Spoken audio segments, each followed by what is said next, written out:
Hello everyone and welcome to Twickenham Stadium! We are live on the England Facebook page. This is O2 Inside Line. Ladies and gentlemen, welcome. That's your cue to cheer. Welcome. Yes. A momentous occasion, the start of the Quilter Internationals, and we have got 3 stars from the England rugby team joining us who are going to take your questions. So if you do have a question, just pop it in the box. One of our wonderful assistants will find it and they'll send it to me on a fancy card like this, and I will pose your question to them. So without further ado, let's welcome Mr. Jonathan Joseph, Dan Cole and Lewis Ludlam!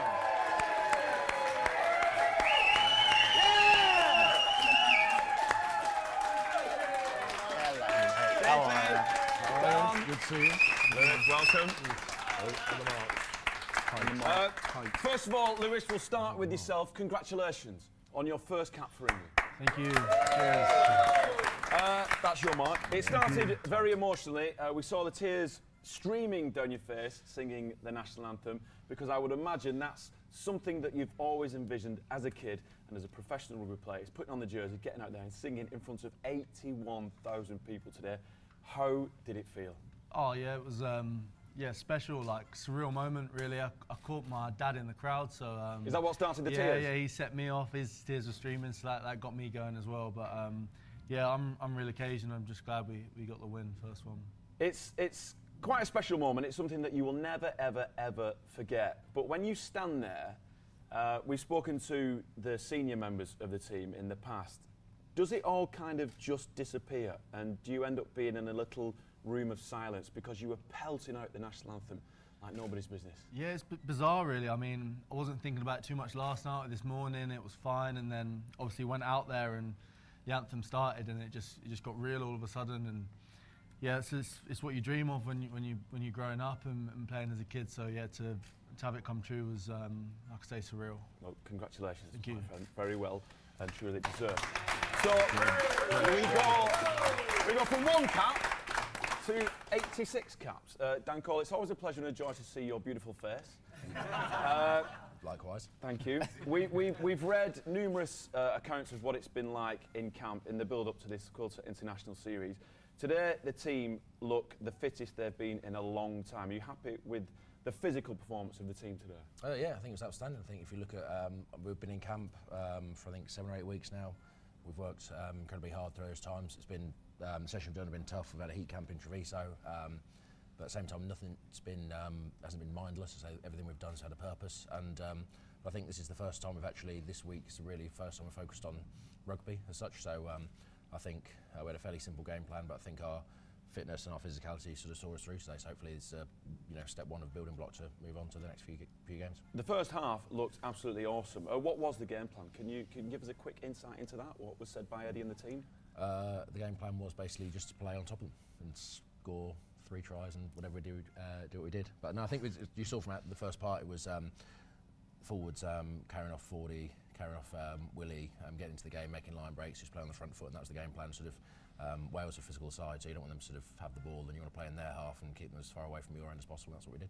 And we look really quick as well and fluid, Jonathan. And that's the first time you've been in an England jersey for, was it 8 months? I think, something like that. Longer than that. Is it? Yeah. 18 months? That's better, yeah. There you go, 18 months. And I was watching the Sky coverage after the game, and Will Greenwood said that you looked like a duck that had got back into the water, and it was a seamless transition from being away to getting back on the field. Did it feel like that from your perspective? No. Were you nervous, JJ? I wasn't too nervous, to be honest. I think, like we said, we've had sort of 6-7 weeks together, training so hard in Treviso, Pennyhill, all over the place, and the amount of graft we've put in, and on and off the field. So taking the field with the boys today, I was more than confident to go out there and put in a performance. And you look bigger. I am bigger. Is I'm that 6 kgs heavier than I was. Is that something that you've been working on, or is that something that has kind of happened because of the intensive training that you've been doing? The intensive training, the food's very good. So yeah, it's just piled on. I think all the squad in a whole, Dan, looks a little bit bigger. Is that something that obviously we're preparing for Japan, but is that something that is at the back of all the trainers' minds? Is that when we get to an intensive series of games, we're going to lose a bit of timber as well? I think so. I think pre-season you could put on muscle, and you've seen it's the longest we've been together for 4 years. So normally we come into autumn or Six Nations, you're sort of at the mercy of your club and you have a week together, which you can't really do anything with. Whereas we've had 2 months solid of being able to physically prepare. I think Eddie wants people as sort of as lean as possible, but as muscular as possible. So because the game you saw today, a lot of it's based on collisions and winning the gain line, and so when if you get sort of big boys running over the gain line, that's going to equal success. That's what we've been doing. And the most capped player amongst you three, Dan, let me ask you, the team spirit. Obviously, we've got a handful of young lads. You've been together for a longer period in time than usual. Yeah. Is it really good for team bonding and giving you guys a chance to know each other a little bit more? It's no longer about Clash of Clans. Oh, no, or Call of Duty it's never about that with like England anyway, but I think the ability to have 2 months together, you're just purely training and looking after each other, and you kind of know everyone has their part to play and everyone wants to push England as hard as they can, so it's been really competitive in training. Everyone's pushing each other, but at the same time we're cooperating and helping each other out. It's not sort of 1 versus 1, it's the whole squad's working hard together to get better, and that's what I think you saw today. Yeah, it sounds really exciting, especially for us England fans. We're going to pose some questions to you that have come in on the old England Facebook page. Firstly, Why are you sweating? bear with me 1 second. What do you say, Dan? Under your breath there. Why are you sweating so much? It's incredibly hot in here. Just, Give me a towel. Have we got a towel for Dan? Come on. Yeah. We must have a rag or something lying around. We'll sort that out. Don't worry. I told you, you look awesome. You all look awesome. Tommy Kidderminster wants to know, Daniel Craig was in the crowd today. Who in the squad would be the best James Bond? Lewis, who do you think? I reckon someone like Mark Wilson, like proper action man, like just business, like. Dan, who do you think? Mako. Just to see him come out the sea, that's the one, yeah.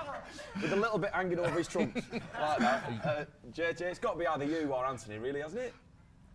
Joe, cock of the singer. He Yeah. could probably do quite He a good put in job.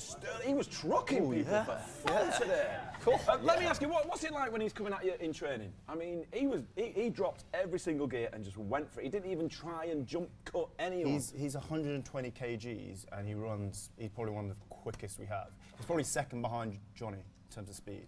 He's a freak. So that's like literally being in a car crash if you hit Yeah. him. It is scary.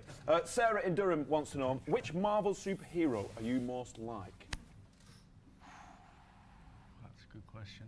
We're getting to the nitty-gritty of a post-match interview now. The real important stuff. Yeah. I like Spider-Man. I don't know why. Good call. Yeah, he's just like sort of like underdog, isn't he? Yeah. But he's powerful. Gets I like beat him. up a bit, but always ends up winning. Yeah, in the end. yeah. I like Dan, Spider-Man. it's pretty obvious. Joe? Go on, it's got. Who are you going to say? Who are you going to say? No, you go first. Well, no, you're going No, to. one insist. I was going to say the Hulk. Oh, yeah, him. Yeah. Johnny? Johnny, don't really, Black Panther maybe? Nice, strong. All right. Bradley on the Isle of Wight wants to know, how's your Japanese? Can you count to 10 yet? Because I do believe that you've been having lessons on how to count to 10. Ichi ni. Yeah. What's 3? Jew is 10. 10, yeah. Ichi ni. Yeah, we've had lessons. Right, okay. 1, 2. Yeah, we'll leave it there. We'll leave it there, going well. Crowd questions. Beyond. All right, Paul in Bristol. Where's Paul in Bristol? Here he is, Paul in Bristol. Welcome, From Paul. Bristol. He's not in Bristol. Good to have you with us. First, I'd like to say congratulations, guys, on an amazing victory today against the Welsh. Really meant a lot to the fans today, I think, and yeah, well done. Congratulations. My question is, I've been a fan of Willi Hines since he's been at Gloucester for the last 2 seasons. Been pretty impressed with him.